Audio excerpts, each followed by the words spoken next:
Second যেটা হলো আওয়ামী লীগের সঙ্গে বন্ধুত্ব হওয়ার দ্বিতীয় সম্ভাবনাটা আছে জামাতের, একেবারে জামাতের। আর আওয়ামী লীগের সঙ্গে কখনোই বন্ধুত্ব হবে না বিএনপির। এটা হলো আমার অভিজ্ঞতা, এই কথাগুলো বলে।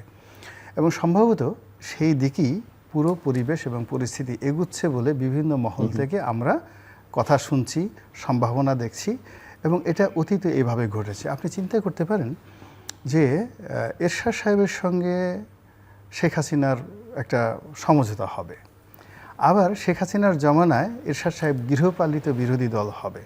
এটা যদি 1988 সনে কেউ বলতো যে এই সেম ঘটনা না 2009 সনে হবে, মানুষ মরে যেত। কিন্তু সেই ঘটনাটা কিন্তু ঘটেছে। তো একইভাবে এখনও যেটা হলো, আমি কিন্তু সেই প্রথম দিকে আপনার এই অনুষ্ঠানে বলেছিলাম যে আগামীতে, আবার আমার নিজের ওখানে বলেছিলাম যে আগামীতে আমি কয়েকটা সম্ভাবনা দেখতে পাচ্ছি।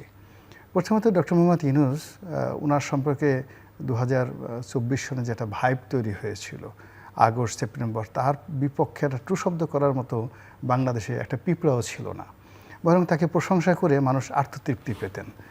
তো সেই সময় আমি বলেছিলাম যে এই ভদ্রলোকের দ্বারা রাজনীতি হবে না, উনি ভালো করতে পারবেন না, উনি চালাতে পারবেন না, এবং ওনার যত তাড়াতাড়ি সম্ভব এখান থেকে উনি যদি চলে যান ওনার জন্য ভালো হবে।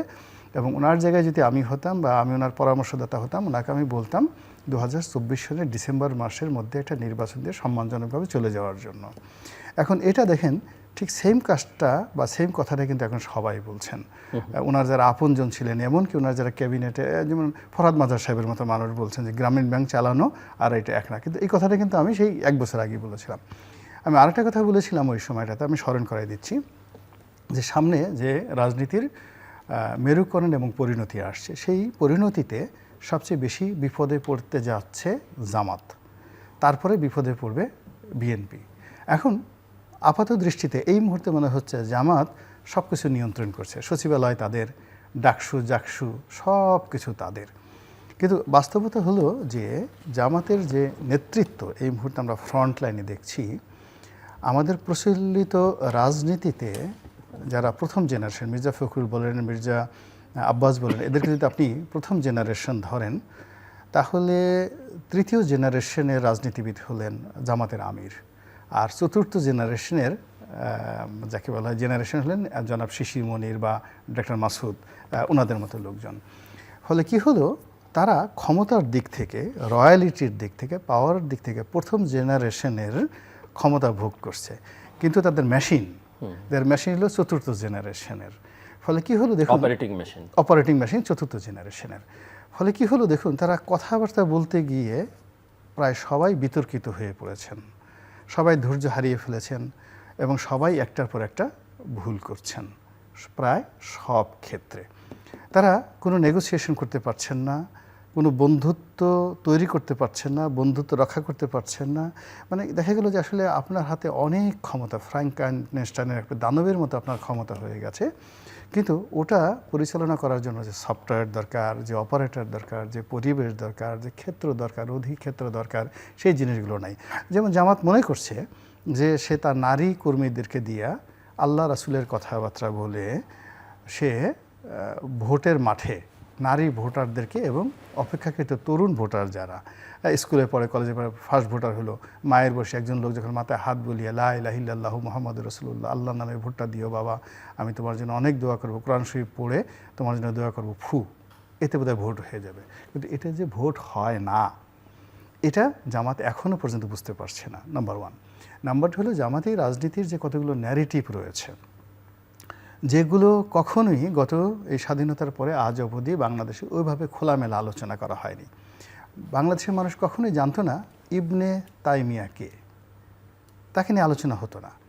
ইবনে তাইমিয়ার সঙ্গে জামাতের সম্পর্কটা কী, মুসলিম ব্রাদারহুডের সঙ্গে তার সম্পর্ক কী, হাসান আল বান্না কেন ফেল করলেন, সৈয়দ কুতুব, মুসলিম ব্রাদারহুডের সৈয়দ কুতুব কী করে মিশরে তিনি একটা সামরিক অভ্যুত্থান ঘটালেন, এবং সেই অভ্যুত্থানে যে নাসেরকে তিনি ক্ষমতা আনলেন, সেই নাসের কেন তাকে ফাঁসিতে লটকালো, সৈয়দ কুতুবকে। আবার আনোয়ার সাদাতকে কেন মেরে ফেলা হলো, একেবারে সর্বশেষ মুরসি, তিনি ক্ষমতা আসার পরে 1 বছর কেন টিকতে পারলেন না, এই বিষয়গুলো কখনো আলোচিত হয়নি। এই বিষয়গুলো এখন এত চমৎকারভাবে আলোচনা করা হচ্ছে সামাজিক মাধ্যমে, যেটা যারা এই ধর্মকেন্দ্রিক বা ধর্মভিত্তিক রাজনীতি করেন তাদের কাছে জামাত এখন এতটা স্পর্শকাতর এবং এতটা খারাপ অবস্থার মধ্যে পড়েছে যেটা জামাত কখনোই পড়েনি, এই মানে তাদের বাড়াবাড়ি করার কারণে। আবার ধরুন ভারতবর্ষে জামাতের ভূমিকা, পাকিস্তানে জামাতের ভূমিকা, 1971-এ জামাতের ভূমিকা, ইয়াহিয়া সরকারের জামাতের ভূমিকা এবং তাদের অতীত ভূমিকা, এবং তারা বিএনপির সাথে কী করেছে, আওয়ামী লীগের সাথে কী করেছে, প্রায় প্রতিটি জিনিস পুঙ্খানুপুঙ্খভাবে এখন যেভাবে আলোচনায় আসছে, এটা কিন্তু আগে সেভাবে আলোচনা আসেনি। জামাত বলতে সহজ সরল একজন মানুষ দাঁড়িয়ে আছে, টুপি আছে, আল্লাহ রাসূলের নাম বলে ধর্মভিত্তিক একটা রাজনীতি করতে চায়, তারা ক্ষমতা আসলে হযরত উমরের মতো একটা শাসন ব্যবস্থা চালু করতে চায়, এরকম একটা সাধারণ ন্যারেটিভ ধর্মপ্রাণ মানুষের মধ্যে যে আবেগ তৈরি করে ফেলেছিল গত 1 বছরে, এখন সেটা অ্যাবসলিউটলি জামাতকে যেভাবে এক্সরে করা হচ্ছে, জামাতকে যেভাবে আপনার 3D ডাইমেনশনে তাদের স্ক্যানিং করা হচ্ছে, সিটি স্ক্যান করা হচ্ছে, তার ফলে তাদের অর্থের উৎস, তাদের মানসিকতা, তাদের রাজনৈতিক চরিত্র, তাদের গোপন যত রকম কথাবার্তা, এভরিথিং। আপনি যে দেখুন 5,000 মানে ইসলামী ব্যাংকের কর্মকর্তা, তাদেরকে মুহূর্তের মধ্যে স্যাক করে দেওয়া হলো। তো এরকম একটা অমানবিক ঘটনা জামাত করতে পারে বা জামাতের নেতৃত্বে হচ্ছে, এটার ন্যারেটিভ জামাতে এই মুহূর্তে দাঁড় করাতে পারবে না। কিংবা যেভাবে তারা একেবারে এস আলমের ব্যাংকগুলো দেখানো গেল ফার্স্ট সিকিউরিটি ব্যাংক, এখন ফার্স্ট সিকিউরিটি ব্যাংকের সঙ্গে জামাতের কোনো দিন সম্পর্ক ছিল না, এখন সেই ফার্স্ট সিকিউরিটি ব্যাংকে হঠাৎ করে দেখা গেল জামাত ইসলামী ব্যাংকের যে এমডি মিস্টার মান্নান ছিলেন আগে, তিনি এসে ফার্স্ট সিকিউরিটি ব্যাংকের চেয়ারম্যান হয়ে গেলেন। কিভাবে? আবার ইসলামী ব্যাংক কীভাবে দখল হয়ে গেল? আবার ইসলামী ব্যাংক দখল করার জন্য সেই বিএনপির যারা লোকজন, তারা শক্তিমত্তা নিয়ে হেড অফিস আক্রমণ করলো, সেটা আবার জামাত ঠেকিয়ে দিল, সেটা নিয়ে বিরোধ চললো। মানে এই যে পুরো জিনিসগুলো, সেই জিনিসগুলোর মধ্যে এখন এই যে জামাতের যে রাজনীতি, তাদের যে অর্থনৈতিক কর্মকাণ্ড, এর মধ্যে বিএনপি, আওয়ামী লীগ এবং অন্যান্য যারা রাজনৈতিক দল, ইভেন হুসেইন মোহাম্মদ এরশাদ, তাদের রাজনীতি এবং অর্থনৈতিক কর্মকাণ্ডের মধ্যে যে এক সুতা পার্থক্য নেই, এটা এই প্রথম প্রমাণিত হয়ে গেল। এখন সমস্যাটা হয়ে গেছে যে জামাতের যে লোকজন, এখন এরশাদের সাথে এরশাদের দল নাই, ধরেন কিছু নাই, কিন্তু এরশাদের দলের অন্ততপক্ষে আমি 20 থেকে 25 জন লোকের নাম বলবো, যাদের সামনে এক টেবিলে বসে 1 ঘন্টা আলাপ আলোচনা করার মতো ম্যাচুরিটি সম্পন্ন লোক জামাতে একজনও নাই। আপনি যদি আনিসুল ইসলাম মাহমুদের কথা চিন্তা করেন, কাজী ফিরোজুর শরীফের কথা চিন্তা করেন, আপনি যদি আপনার অন্যান্য যারা আছেন সব দল মিলিয়ে, অর্থাৎ মানে জাতীয় পার্টির মতো দলে 20 জন যদি লোক যারা সাবেক মন্ত্রী এমপি ছিল, তাদের যে পলিটিক্যাল ম্যাচুরিটি, সামাজিক অবস্থান, শিক্ষা দীক্ষা, পরিবার, এই পর্যায়ে জামাতের একজন লোক নেই এক টেবিলে বসে আলোচনা করে। আর অন্যদিকে যদি বিএনপির কথা চিন্তা করেন, বিএনপিতে মোর দ্যান 100 লোক আছে, 100 লোক আছে কেন্দ্রীয় পর্যায়ের নেতা, যাদের সঙ্গে এক টেবিলে বসে 1 to 1 এইভাবে কথা বলবে, তৃতীয় কোনো লোক থাকবে না। সেখানে ওই বিএনপির 100 লোকের উপর প্রভাব বিস্তার করতে পারে এরকম জামাতে একজন সিঙ্গেল লোক নেই।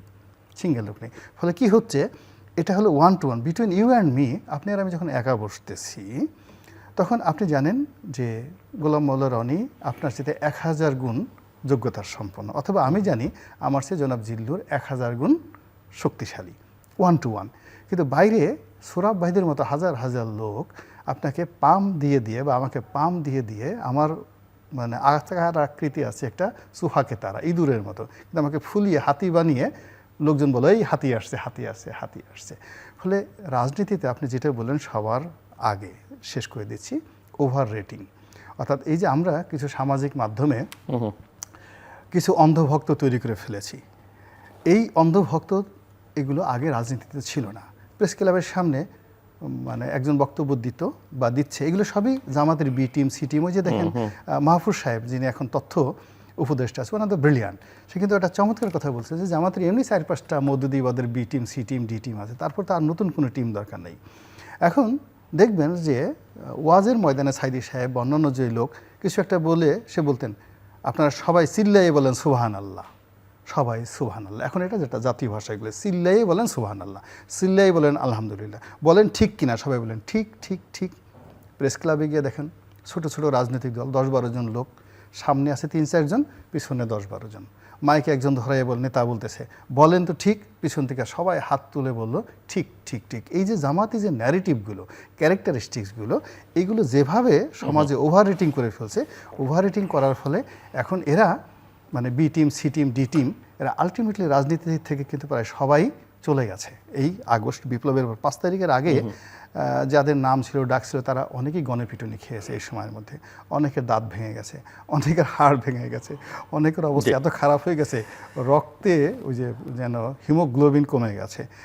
এবং আলটিমেটলি এই যে B team, C team, D team, এই জিনিসগুলো যে কিভাবে কাজ করে, এবং এখন এই মুহূর্তে জামাতের ইনফ্লুয়েন্স যারা ইউটিউবার ছিলেন, ফেসবুকার ছিলেন, তাদের যে হালনাগাদ যে দশা, কী অবস্থা আছে, আমি যতটুকু জানি এটা পরবর্তী টার্মে বলবো।